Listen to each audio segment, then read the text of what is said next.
Alright, what's up guys? So I'm sure most of you have heard by now about the recent Microsoft acquisition of Activision Blizzard. And this isn't going to be about breaking that news, it's already well known. I wanted to talk about something a little bit different.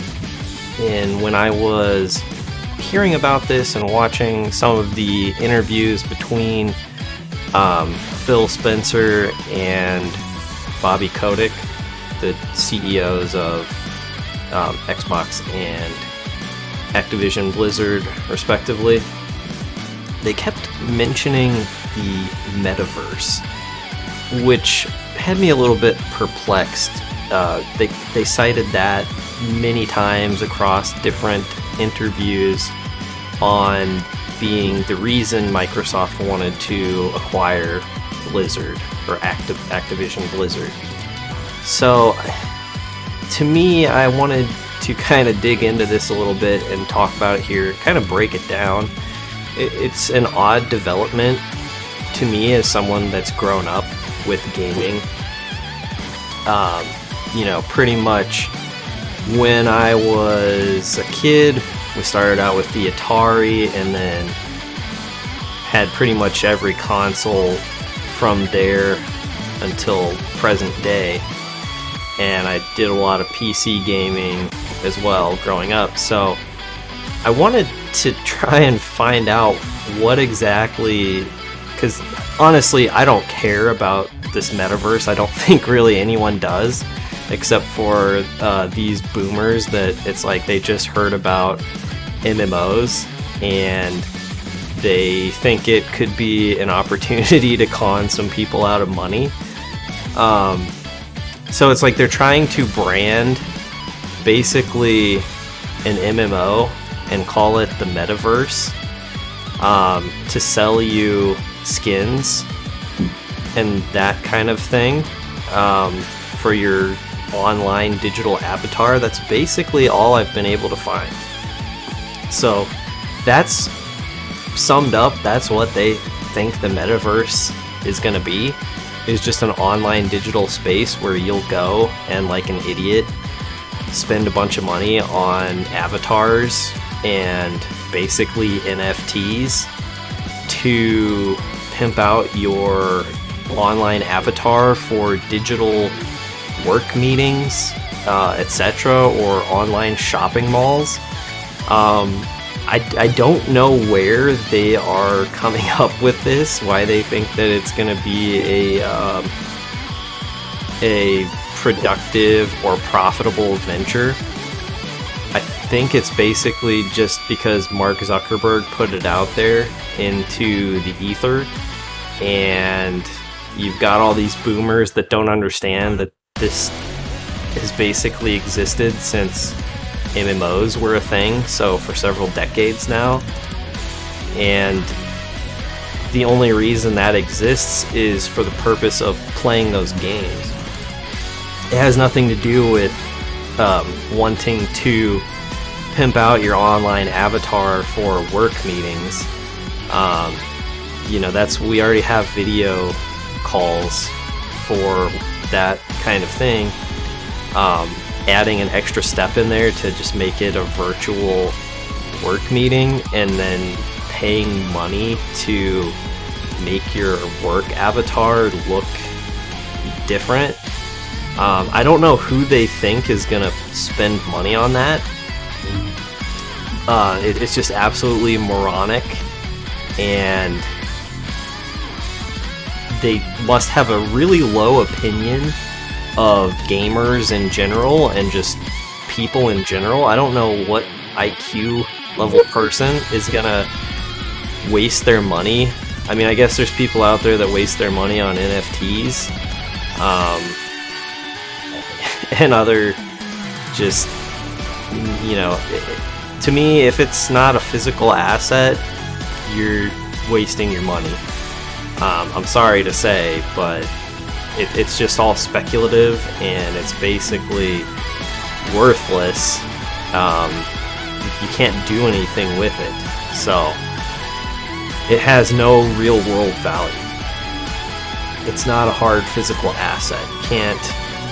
You can't touch it, you can't use it for anything. It's just more useless than words in a book. At least those are ideas that you can pass down through generations that won't be wiped out, foreseeing any kind of breakdown in society or technological failure on a wide scale. So I don't understand exactly why. It's like no one asked for this metaverse that they're trying to push on people. And so for them to keep saying that's the reason for this acquisition, for this merger, is kind of baffling to me. If it was purely from a standpoint of, hey, we are a gaming company and we think these are good intellectual properties, so we want to buy them and make them better and profit from them, I totally understand that. That makes perfect sense to me. But to keep bringing up this metaverse as being the reason for the acquisition, that makes me kind of question what their plans are down the road for these studios and for the development of their games. I'm sorry, but I don't like virtual reality headsets. I think there's a place for virtual reality gaming. I was at Disney World in Florida this last summer and went on some of the Star Wars virtual reality rides. If you've been on the Millennium Falcon one, you know what I'm talking about. It kind of blew my mind experiencing it. It's like a 6 or 8 player arcade game, more or less. You get into the cockpit, and I don't know exactly how they do it, but the whole interior of the cockpit is screens with 3D depth perception. You feel like you're in a cockpit, and it's not a flat image on the screens. But then at the same time, the actual cockpit of the ship, it must have some kind of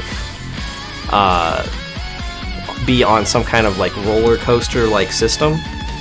So when you move the ship and when you go into hyperdrive and when you dive, it's like going down a roller coaster from the top. You have that physical sensation where you're moving through space, and so it just kind of blew my mind that that experience exists. And something like that, as a theme park ride, I think that's amazing.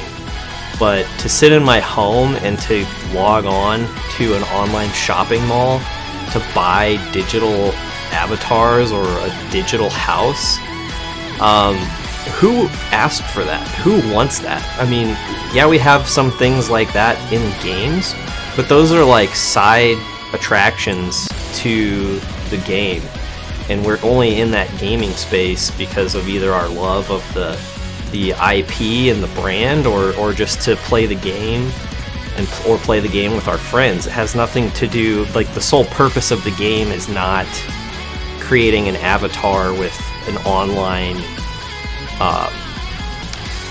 house. Who wants to spend money on that? I don't understand why they think anybody wants that or asked for that.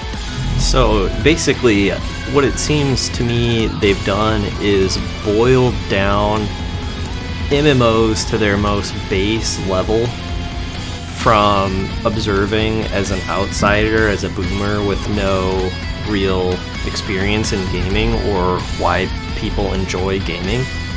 And as an outsider looking in, they see people playing MMOs and pursuing gear that changes the appearance of their avatar, and in some games with housing elements, people using those,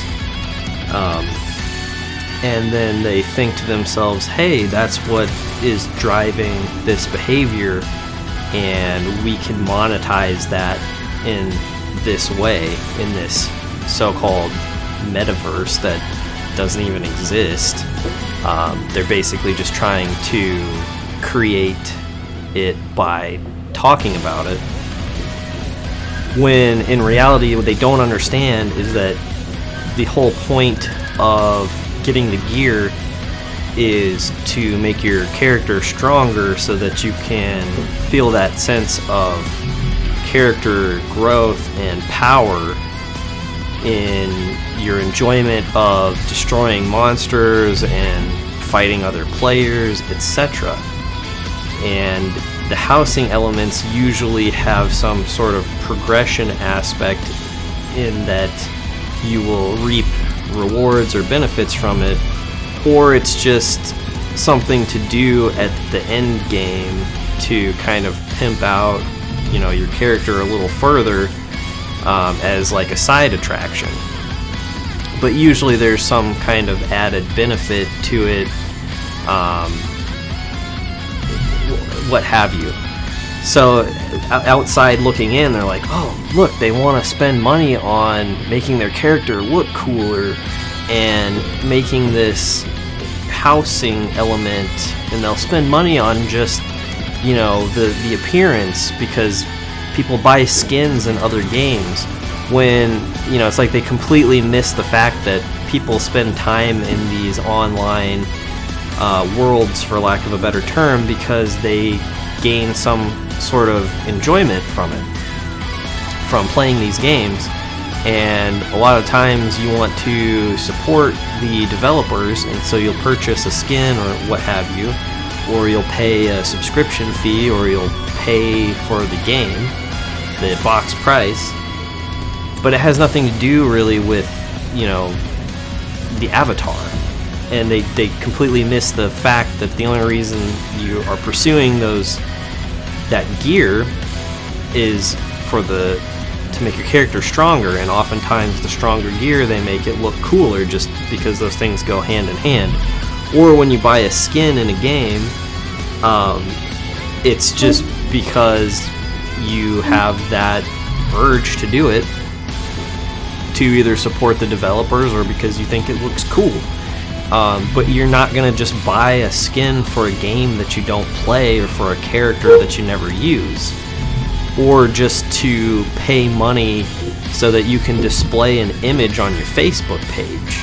That, to me, that's basically what they think people are going to do in this metaverse, is that, hey, give me $50 and I'll let you put this JPEG on your Facebook page. And give me another $50 and I'll give you this, you know, picture of a chair that you can put in your picture of your house, that, by the way, that's another $100. You gotta pay me rent to rent this digital space in my digital world. I mean, who is gonna do that? I mean, honestly. But anyways, these are my thoughts on it, guys. Let me know what you think down in the comments below on the metaverse and on NFTs. Am I wrong? I mean, I've looked into this and I don't understand it. So if you can enlighten me, I'd appreciate it. But until then, I think this is really stupid, and I hope that they don't waste time, take time away from making good games, to waste their time on trying to build the metaverse that no one wants and no one asked for. So, thanks for listening, guys. Thanks for watching, and remember to give them the D.